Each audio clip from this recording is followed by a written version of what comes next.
Okay, now we're going to put the roof on. One thing you want to notice is just the direction of where the wires are. Like for your lights, the wires are sitting on this side.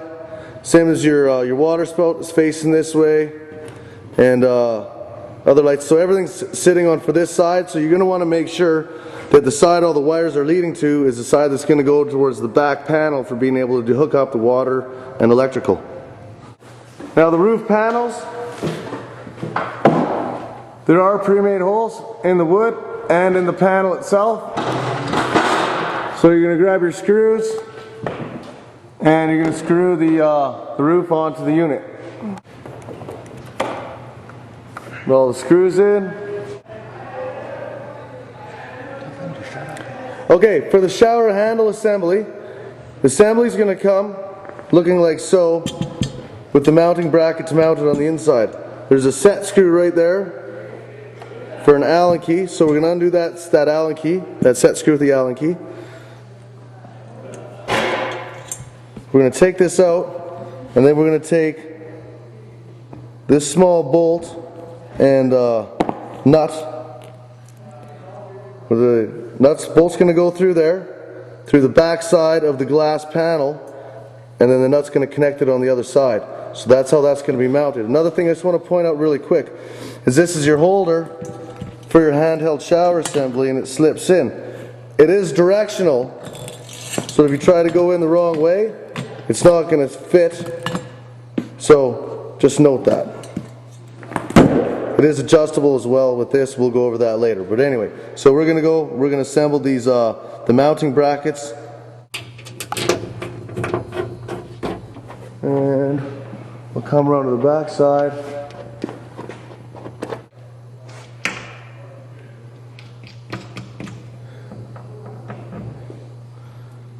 Snugged up.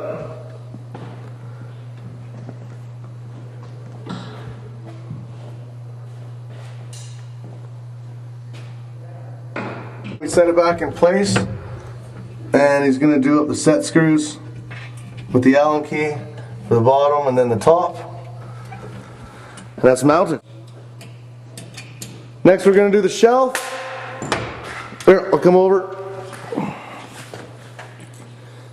Again, we've got the screws.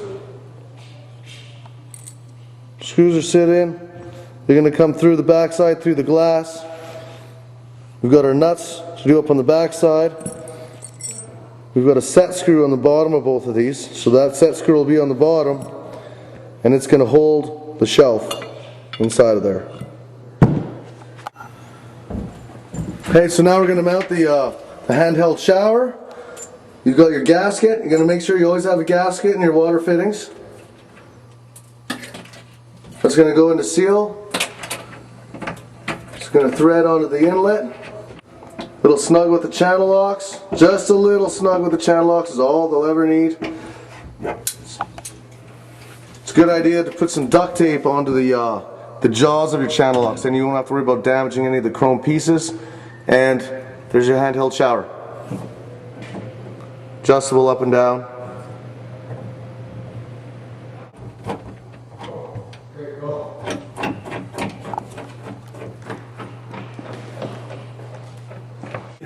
Make sure that they're level. So once we have those secure and level, we'll take the shelf, set the shelf in place, and with the flathead screwdriver, we're going to tighten up the set screws under the bottom. At this point, we're going to want to be careful as well. One is you're going to center it properly. You're also not going to tighten those set screws too tight because you are dealing with glass.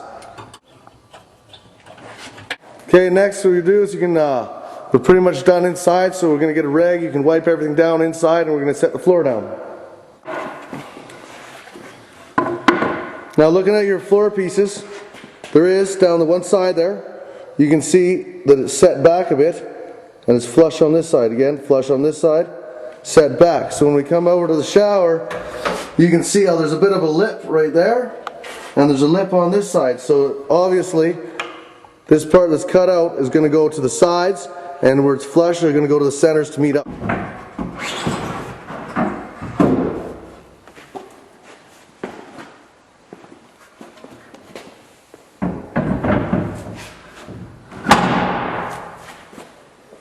Alright, so what we're going to do now is we're going to get up and we're going to do connections onto the roof. First one is you're going to grab the water hose. You're going to make sure that you have your gasket in there, and you're going to connect that to the rain shower top.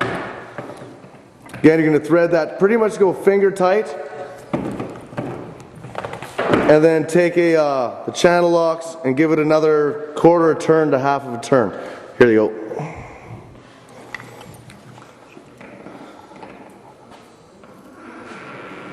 Next, we're going to do our electrical connections. So, what we're going to take is one at a time. You're going to take your plug. This one here is a picture of a fan. You can't really see it coming through, but there's a picture of a fan on that. So we're going to run that to the fan. It's going to plug in. Next one we got, it's got a light bulb on it, so that's going to plug into the lights. And it might go to one side or the other because there's two ends for the lights because they all run in series. Next one looks like a speaker, has a picture of a speaker on it. So it's obviously going to hook up to the speaker. And this one doesn't have any label on it, but it has 4 pins on it, and it's the only one that matches up with the same light, which is another series of lights. Next we have your antenna. You're also going to get in your package, you're going to get 2 drywall inserts with screws to mount the antenna if you want to mount it up in the ceiling or anything, or we can just loop them up on top of the roof. Okay, all the water fittings, you're going to want to make sure that they're snugged up and tight before you actually walk away. Also, I really want to point out, you look at the base of this unit, the bottom here, it has some large sides all the way around that are going to contain the water. They also have, if you look from the back, you can see it grooving down. Now, if I come around to the inside of the shower, you can see right there those troughs that are running right into it from the outside. So there is no need to silicone this base. There are some gaskets on it. Everything up top is sealed up. But when it comes down to the base, do not silicone that base in, because you do have, your entire base is built sufficient to contain any water. And it's also built in a manner too to have a bit of a safety area in the back here.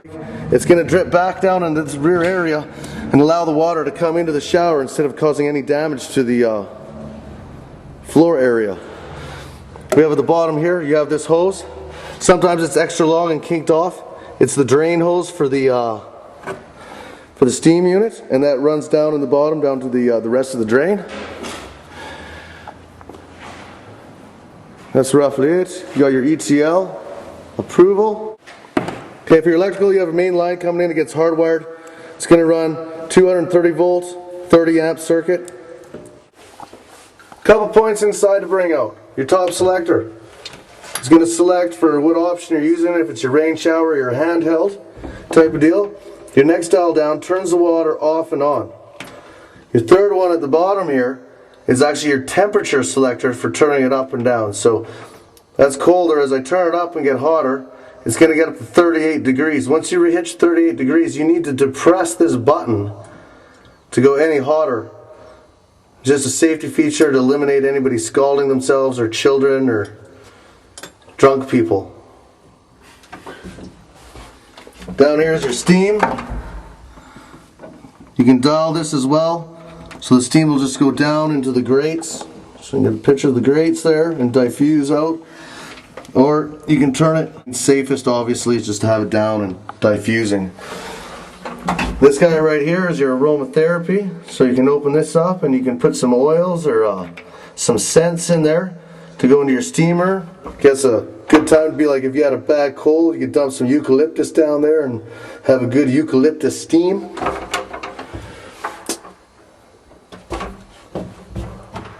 Digital top side.